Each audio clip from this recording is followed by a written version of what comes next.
Hello students, we have discussed about the physical properties of metal and non-metal. I hope that you all have must studied this table, metal, non-metal. It's quite important for you all to learn it. We have discussed the physical properties in earlier classes. So today we will discuss about some of the chemical properties like reaction with oxygen, reaction with water and other things. First thing is reaction with oxygen. So the metals, you all know that what metal are. Metal reacts with the oxygen and form metallic oxides like Mg magnesium. When we burn it, the magnesium ribbon in the presence of air, where obviously O2 will be present, it will form MgO, magnesium oxide, in the form of white water.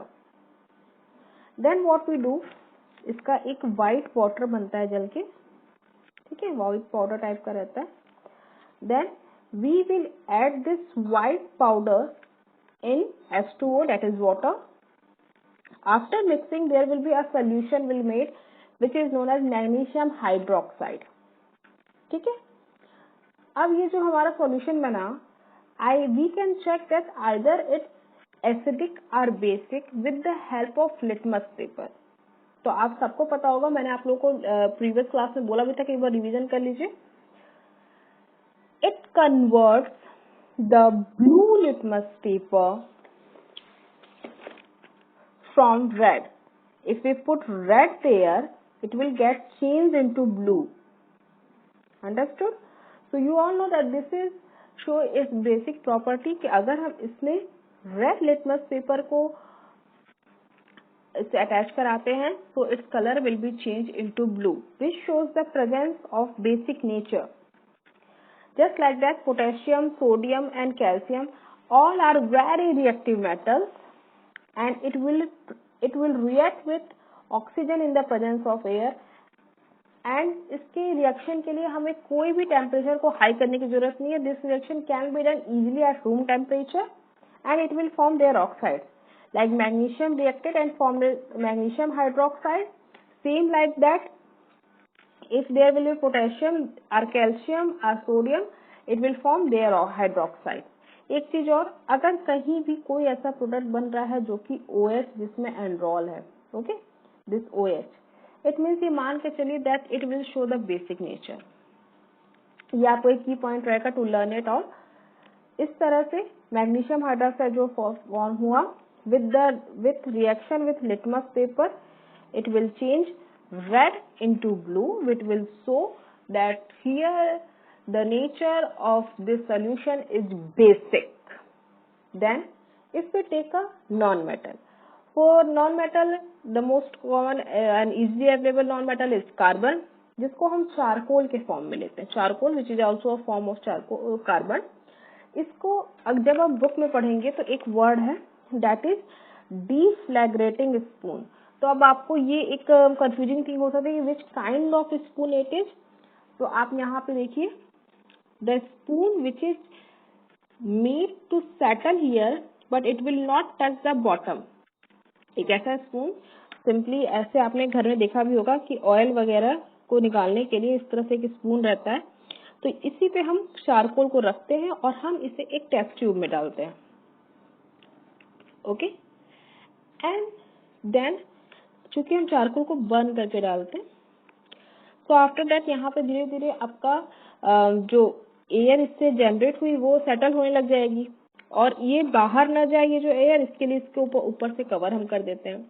Then if we add H2O there, अब ये charcoal है, carbon का form, carbon, या फिर आप चाहे तो इसको चारकोल भी लिख सकते हैं. जब आपने इसको बर्न किया तो ऑब्वियसली यहाँ से जो एयर सेटल हुई है वो इसी में रहेगी. And we all know that carbon react with the oxygen and form CO2. तो यहाँ पे क्या बना हमारा CO2. इस CO2 को हमने H2O से ऐड कराया. ठीक है, इसमें अब हम अगर एक लेके ऐसे बीकर, यही जो बीकर है हमारा, इसी में अब यहाँ पे CO2 गैस प्रेजेंट है। हमने ऊपर से इससे धीरे धीरे, नॉट फास्टली, वेरी स्लोली, हमने इसमें जैसे ही वाटर ऐड किया, after that this will form carbonic acid H2CO3, carbonic acid. अब ये जो कार्बोनिक एसिड है, इसका रिएक्शन जब हम कराते हैं तो जैसे ही हमने इसमें, अगर हम रेड लिटमस पेपर डालेंगे तो एज इट इज वो रेड ही रहेगा, बट अगर हमने ब्लू लिटमस पेपर डाला, that will turn into red. Okay, this blue litmus paper will turn into red, which will show that this is acidic in nature. तो आपने क्या सीखा कि if we react any metal with water with oxygen, it will form magnesium hydroxide और it's oxide. अगर यहाँ पे magnesium use हुआ तो मैग्नीशियम हाइड्रोक्साइड, अगर कोई और सब्सटेंस यूज जैसे कि कैल्शियम तो फिर वो कैल्शियम हाइड्रोक्साइड बनाएगा। And when this thing react with water, it forms the solution which is basically basic in nature. और वहीं अगर हम बात करें नॉन मेटल की, तो ये ऑक्सीजन से रिएक्ट करके एक सब्सटेंस बनाएगा which when get dissolve with H2O, it will form the solution which is acidic in nature। अब हम कैसे जान रहे हैं कि basic acid? with the help of litmus paper। litmus paper कैसे कलर चेंज करता है, which that has been described in class 7th group। अगर आपको थोड़ा सा भी इसमें कंफ्यूजन लगे तो प्लीज एक बार उस चैप्टर को रिवाइज करके तभी इस चैप्टर को पढ़िए, बिकॉज दैट वो चैप्टर्स आर कोरिलेटेड। अगर आपको वो वहां से आपके सारे डाउट्स क्लियर है तो ये चैप्टर पढ़ने में आपको बहुत आसानी रहेगी। Moving ahead, the reaction with water. Reaction with water में सिंपल सा, सिर्फ मैग्नीशियम आपने लिया अगेन, और अब आपको क्या करना है, जो मैग्नीशियम रिबन एक आती है वो पूरी कंप्लीट कॉइल रहती है, उसे लेके अगर हम उसके सिर्फ सरफेस को रब करते हैं, ओके, अगर ये ऐसे हमारा मान लीजिए हमारा मैग्नीशियम वायर है और इसके बस हमने सरफेस को ऐसे से रब करके, जो कि हम रबिंग करेंगे सैंड पेपर से, ताकि जो भी उसके ऊपर जितने भी डिपोजिशन है वो क्लियर हो जाए। With the help of sand paper, when we remove it and collect this on a beaker, अगर हम इसे हटाते हैं और इस मैग्नीशियम पीसेज को एक बीकर में डाल देते हैं, then by adding some of the water we will start boiling it. When we start boiling it, हम इसे एक और टेस्ट ट्यूब से ऐसे इन्वर्टेड कवर कर देंगे। क्यों कर रहे हैं? ऑब्वियसली ताकि ये जो गैस इसमें से रिलीज होगी वो आउट ना हो, यहीं पे स्टेबली बनी रहे। हमने ऐसे रिएक्ट कर दिया। व्हेन वी कीप द, जब ये हमारा कंप्लीटली बर्न अप हो गया, after that we will turn off this burner. इस बर्नर को हम बोलते हैं बुनसेन बर्नर, ठीक है। इसके बारे में डिटेल में भी आपको मैं बाद में समझाऊंगी। तो this we will turn off this Bunsen burner, और यहाँ से ये जो आपकी एयर जनरेट हुई है, this will get collected here. अब हम इस ट्यूब को सेपरेट करके, जो इसके ऊपर ट्यूब थी, उस ट्यूब को हम सेपरेट करके ले जाते हैं और उसके पास एक बर्निंग स्प्लिंटर लाते हैं। मतलब anything which is burning which has some of the fire in it. Burning splinter को हम जैसे इसके पास लाते हैं, there will be a cracking sound. ऐसे फट से करके कैसे क्रैकिंग साउंड होगा, and this will form due to formation of H2। जब भी हाइड्रोजन गैस लिबरेट होती है, it will always make the cracking sound. So this activity shows that metals react with water and liberate hydrogen gas। ठीक है।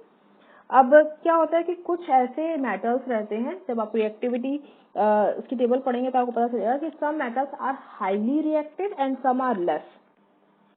So just like that, potassium and sodium, these all are extremely reactive। इसीलिए हम इन सारे metals को store करके रखते हैं kerosene oil में या फिर पैराफिन वैक्स में।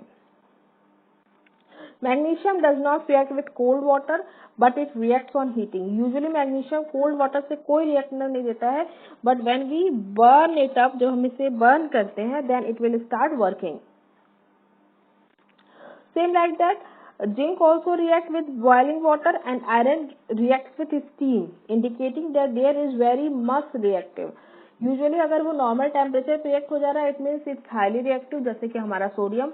अगर हम उसे थोड़ा सा बर्न अप कर रहे हैं, इसका मतलब थोड़ा सा लेस रिएक्टिव है, जैसे कि मैग्नीशियम. अब अगर कंडीशन ये है कि it is not able to react with water at all, सिर्फ स्टीम यानी कि जो उसको हम बॉयल करने लगे वो अपने बॉइलिंग टेम्परेचर के पास आ गया, उतनी ज्यादा हीट के बाद ही अगर ये रिएक्ट कर रहा है, it shows that metal is very less reactive to water and that is none other than iron. When we talk about non-metals, they do not react with water, but in case there are always exceptional cases everywhere. Same like that, there are some non-metals which is stored in water to prevent their reaction with air. कुछ non metals होते हैं जिनको हम water के साथ रखते हैं ताकि उनकी एयर से कोई भी रिएक्शन ना हो. For example phosphorus, which is always kept in water to prevent its contact with air. Otherwise it will catch fire on reaction with water. तो आपने यहाँ पे दो क्वेश्चन और बनते हैं कि which substance is used to be keep in water and why. You can answer that phosphorus is used to keep in water to prevent its reaction with air, otherwise it will catch fire. Second thing, why do we keep sodium in kerosene or paraffin gas? So you can answer that it's a very highly reactive metal, so it will react and make other things. That's why to prevent it, we keep it in paraffin wax or in kerosene oil.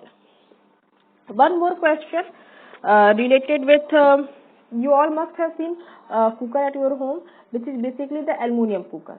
तो question ये किया जाता है कि why aluminum cookers are anodized from inside. Anodized means उसका reaction करा के उसको लेस रिएक्टिव बनाते हैं. This process is known as anodization. तो why does it happen? This is happen by anodizing it with a thick layer of aluminium oxide. अब हम इसे क्यों इसको एनोडाइज कर रहे हैं? ताकि एक प्रोटेक्टिव लेयर बन जाए which will prevent the oxidation of aluminum at high temperature. You all know that cooker is used to cook things, to prepare food for us. So obviously when we keep this on burner, इसका temperature बहुत high रहता है और जो aluminium है that's a very reactive metal. तो इसके oxidation को कम करने के लिए ताकि वो मेटल हमारे खाने में कम से कम जाए और हमारे लिए वो लेस हार्मफुल रहे, that's why there is the coating of aluminum oxide in its inside, which this process is known as anodization. यही वजह है कि एल्युमिनियम कुकर्स को अंदर से एनोडाइज किया जाता है. Okay, so I hope that these two properties are clear, and the rest things we will discuss in tomorrow's live class. Thank you so much.